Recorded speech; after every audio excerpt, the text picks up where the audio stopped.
നമസ്കാരം.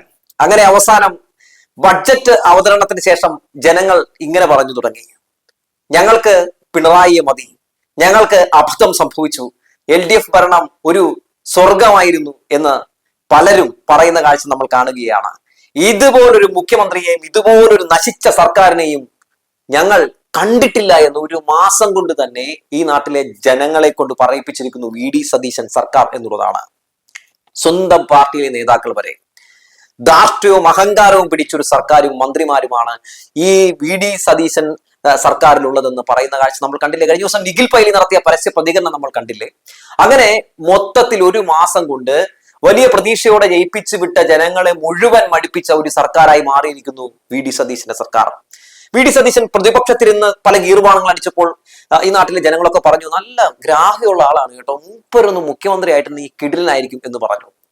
അവസാനം മുഖ്യമന്ത്രിയും ധനവകുപ്പ് മന്ത്രിയും ഒക്കെയായി കുപ്പായം അണിഞ്ഞ് VD സതീശൻ എന്താ വന്നു കഴിഞ്ഞപ്പോഴാണ് ജനങ്ങൾക്കൊരു കാര്യം മനസ്സിലായത്, ഇതുപോലൊരു മുഖ്യമന്ത്രിയെ കേരളം ഇതുവരെ കണ്ടിട്ടില്ല എന്ന്. വല്ലാത്തൊരു വിസ്മയം തന്നെയാണ് നമ്മൾ VD സതീശനിലൂടെ കാണുന്നത്. ഇതുപോലെ നാട് ഭരിക്കാൻ അറിയാത്ത, ഇതുപോലെ ഏറ്റവും മോശമായിട്ടുള്ള ഒരു മുഖ്യമന്ത്രിയെ ഇതുവരെ കേരളം കണ്ടിട്ടില്ല എന്നുള്ളതാണ്.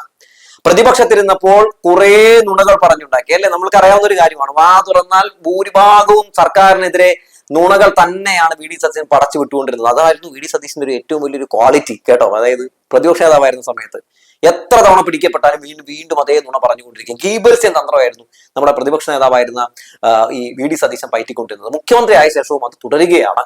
മാത്രവുമല്ല, പ്രതിപക്ഷ നേതാവായിരുന്ന സമയത്ത് പറഞ്ഞതൊക്കെ മുഖ്യമന്ത്രി ആയപ്പോൾ മറക്കുകയാണ്. ഷോർട്ട് ടൈം മെമ്മറി ലോസ് ആണ് നമ്മുടെ മുഖ്യമന്ത്രിക്ക് എന്ന് എനിക്ക് തോന്നുന്നു. നമ്മുടെ മുഖ്യമന്ത്രിക്ക് വല്ലാത്ത മറവിയാണെന്ന് പറയാതിരിക്കാൻ കഴിയില്ല.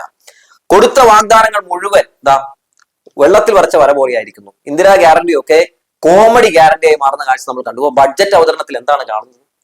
നമ്മുടെ AK ആന്റണി ഉണ്ടല്ലോ, മൂപ്പര് നടത്തിയ ഒരു പ്രതികരണമാണ് ഓർമ്മയിലേക്ക് വരുന്നത്. മുണ്ട് മുറുക്കി ഉടുക്കേണ്ടി വരും എന്ന് പറഞ്ഞത് എത്രയോ കറക്റ്റാണ്. ദാരിദ്ര്യം നിറഞ്ഞ, മുഴുവൻ ദാരിദ്ര്യം മാത്രം തുപ്പുന്ന ഒരു ബഡ്ജറ്റ് ആയിരുന്നു VD സതീശന്റെ നേതൃത്വത്തിൽ നടത്തിയ ബഡ്ജറ്റ്.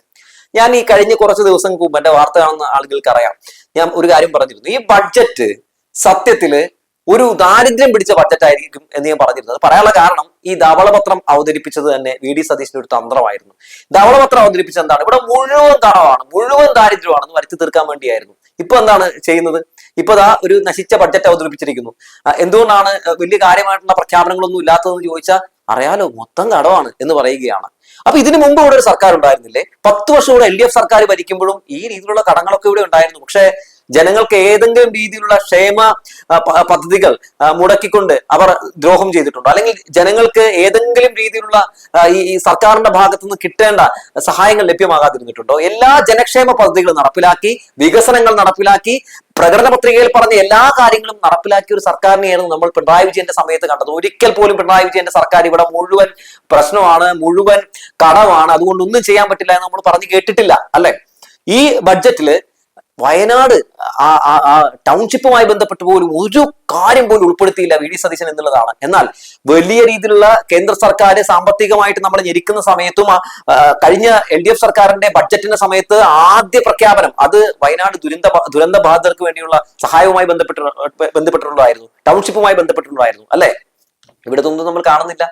മറിച്ച് നമ്മുടെ നാടിനെ ഈ കോർപ്പറേറ്റുകൾക്ക് വിൽക്കുന്ന രീതിയിലുള്ള, തൂക്കി വിൽക്കുന്ന രീതിയിലുള്ള പ്രഖ്യാപനങ്ങൾ മാത്രമാണ് നമ്മൾ ഇന്നലെ ആ ഒരു ബഡ്ജറ്റിൽ കണ്ടത് എന്നുള്ളതാണ്.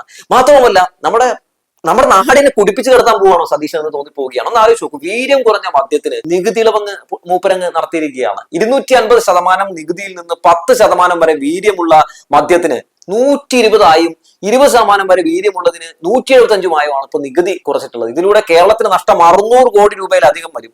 അതായത് ഇവിടെ വലിയ പ്രശ്നമാണ്, ഭയങ്കര നഷ്ടമാണെന്ന് പറയുന്നത് VD സതീശൻ എന്തുകൊണ്ട് ഇങ്ങനെ ചെയ്തു എന്ന് പലരും ആലോചിക്കുന്നുണ്ടാവും. എന്തുകൊണ്ടാണ്? അത് മദ്യലോബികളെ സഹായിക്കാൻ വേണ്ടിയാണെന്ന് ആർക്കാണ് മനസ്സിലാകാത്തത്? ഈ തുക വേണ്ടെന്ന് വെച്ച് മദ്യലോബികളെ സതീശൻ സഹായിക്കുകയാണെന്നുള്ള വലിയ വിമർശനങ്ങൾ ഇതിനോടൊപ്പം തന്നെ പ്രതിപക്ഷം ഉയർത്തുന്നുണ്ട്.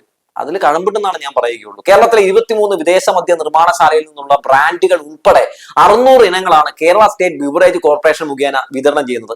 ഒരു വർഷം 19,000 കോടി രൂപയുടെ മദ്യമാണ് കേരളത്തിൽ വിൽക്കുന്നത്. ഇതിൽ 7000 കോടിയോളം രൂപയുടെ മദ്യം എത്തുന്നത് കർണാടകയിൽ നിന്നാണ്. ഇതിന് പുറമെ 7 മുതൽ 10 കോടി ലിറ്റർ സ്പിരിറ്റും കേരളത്തിൽ എത്തുന്നു. ഇതിലെ 60% കർണാടകയിൽ നിന്നാണ്. കർണാടകയിലെ മദ്യ സ്പിരിറ്റ് ലോബികൾ കോടികൾ തെരഞ്ഞെടുപ്പ് സമയത്ത് കേരളത്തിലെ കോൺഗ്രസ് നേതാക്കൾക്ക് നൽകി എന്നുള്ള പല ആരോപണങ്ങൾ നേരത്തെ മുതൽ തന്നെ നമ്മൾ കേൾക്കുന്നുണ്ടായിരുന്നു. ഇപ്പൊ ഏകദേശം ഒളിഞ്ഞും മറിഞ്ഞും പലതും കാണുമ്പോൾ അതൊക്കെ സത്യമാണോ എന്ന് തോന്നിപ്പോവുകയാണ്.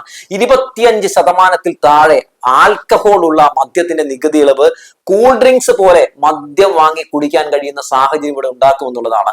വീര്യം കുറഞ്ഞ മദ്യത്തിന് എന്തായാലും ഈ നികുതി ഇളവ് പ്രഖ്യാപിച്ചതോടുകൂടി തന്നെ പിള്ളേരടക്കം ഇത് ആയിട്ട് ഈ പെപ്സിയെ കുടിക്കും പോലെ കുടിച്ചുകൊണ്ട് നടക്കുന്ന ഒരു സാഹചര്യം ഉണ്ടാകും. അതുകൊണ്ട് VD സതീശൻ സത്യം പറഞ്ഞിട്ടുണ്ടെങ്കിൽ നടത്തിയിട്ടുള്ള ഈ ഒരു ബഡ്ജറ്റ്, ആ ബഡ്ജറ്റ് ഈ നാടിനെ മുച്ചൂടും തകർക്കുന്നതാണ് എന്നുള്ള കാര്യത്തിൽ ഒരു തർക്കവുമില്ല. ജനക്ഷേമ പദ്ധതികൾക്ക് നേരെ തലതിരിച്ചും മുഖം തിരിച്ചും ഒരക്ഷരം മിണ്ടാതെയും VD സതീശൻ കോർപ്പറേറ്റുകളെ സുഖിപ്പിച്ചിരിക്കുന്നു. കോർപ്പറേറ്റുകൾക്ക് വേണ്ടിയുള്ള ഒരു സർക്കാർ മാത്രമായി VD സതീശൻ മാറുകയാണ്. ഇപ്പോ ജനങ്ങൾ പറയുകയാണ്, അയ്യോ ഞങ്ങൾ പെട്ടുപോയി, ഞങ്ങളെ എങ്ങനെയെങ്കിലും രക്ഷിക്കണേ, പിണറായി വിജയന്റെ ഭരണം എത്ര മികച്ചതായിരുന്നു എന്നൊക്കെ പറയുന്നത് കാണുമ്പോൾ ആ ജനങ്ങളോട് ഒരു കാര്യം മാത്രമേ പറയാനുള്ളൂ. വേറൊന്നും കൊണ്ടല്ല, നമ്മുടെ ചാനലിലേക്ക് പല ആൾക്കാർ വിളിച്ചിട്ട് അബദ്ധം സംഭവിച്ചു പോയി, എത്രയോ മികച്ച ഭരണമായിരുന്നു പിണറായിയുടേത് എന്നൊക്കെ പറഞ്ഞ് നമ്മളെ വിളിക്കാറുണ്ട്. നമ്മൾ പറഞ്ഞൊരു കാര്യം വേറെ ഒന്നുമല്ല, നമ്മുടെ അടുത്ത് വോട്ട് ചോദിച്ച് വരുമ്പോൾ നമുക്ക് ഒരു പ്രകടന പത്രിക പലരും തരുമല്ലേ, ആ പ്രകടന പത്രിക നോക്കിയിട്ട് നമ്മൾ ചോദിക്കേണ്ട ഒരു ചോദ്യമുണ്ട്. എന്താണത്? നിങ്ങൾ ഇത് എങ്ങനെ നടപ്പിലാക്കും എന്നൊരു ചോദ്യം ചോദിക്കണം. അങ്ങനെ ആരെങ്കിലും ചോദിച്ചിരുന്നോ? ഇല്ല. അതായത് VD സതീശൻ ഇന്നലെയും കുറെ ബഡ്ജറ്റിൽ പല പ്രഖ്യാപനങ്ങൾ നടത്തി. എങ്ങനെ ഇതൊക്കെ നടപ്പിലാക്കുമെന്ന് സതീശൻ പറയുന്നുണ്ട്. ഇല്ല എന്നുള്ളതാണ്. ജനങ്ങളെ പറ്റിക്കുകയാണ്. അതായത് ഞങ്ങൾ ഇത് ഇന്ന സംഭവം ചെയ്യും എന്ന് പറയുകയാണ്. ഇപ്പൊ ആ ആരോഗ്യ ഇൻഷുറൻസ് പോലും 25 ലക്ഷം രൂപയാണ് കേട്ടോ ഒരു കുടുംബത്തിന് ഉള്ളത്. അതിനു വേണ്ടി മാറ്റി വെച്ചേക്കുന്ന എത്ര 10 കോടിയാണ് മാറ്റി വെച്ചേക്കുന്നത്. 10 കോടി രൂപയ്ക്ക് ഈ സംഭവം നടക്കും. അത് മാത്രമല്ല പ്രീമിയം അടക്കേണ്ടി വരും എന്നുള്ള കാര്യം കൂടി പറയുകയാണ്. ഇത് സൗജന്യം എന്ന് പറഞ്ഞാണ്. ഇപ്പൊ പ്രീമിയം അടക്കേണ്ടി വരുമെന്നും പറയുകയാണ് മുഖ്യമന്ത്രി. അങ്ങനെ മൊത്തം നമ്മൾ എടുത്തു നോക്കിയാൽ ഒരു ലൊട്ടിലൊടുക്ക് ഒരു ജനങ്ങളെ പറ്റിക്കുന്ന, എനിക്ക് തോന്നുന്നു ഇതിൽ നമ്മുടെ ഈ വേറെ ഏതെങ്കിലും ലൊട്ട് ലവണാങ്ങൊക്കെ ചിലപ്പോൾ എഴുതി കൊടുത്താണെന്ന് തോന്നുന്നുണ്ട്. ഇതുപോലെ ഒരു ബഡ്ജറ്റ് ജീവിതത്തിൽ കണ്ടിട്ടില്ല കേട്ടോ. സത്യത്തിൽ ഭരിക്കാനറിയില്ലെങ്കിൽ രാജിവെച്ചിറങ്ങിപ്പോടെ എന്ന് ജനങ്ങൾ ഒരു മാസം കൊണ്ട് തന്നെ പറഞ്ഞു തുടങ്ങിയിരിക്കുന്നു. മുഖ്യമന്ത്രി എന്ന നിലയിലും ധനവകുപ്പ് മന്ത്രി എന്ന നിലയിലും പൂർണ്ണ പരാജയമാണ്.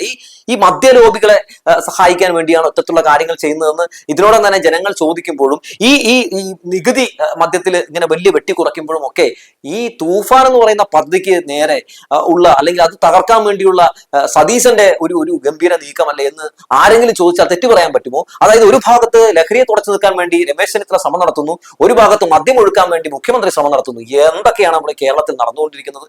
എന്തായാലും ഇപ്പോൾ ഈ നടത്തിയിരിക്കുന്ന ഈ ബഡ്ജറ്റ് അത് ഒരു രീതിയിലും കേരളത്തിന് ഗുണപരമായിരിക്കില്ല.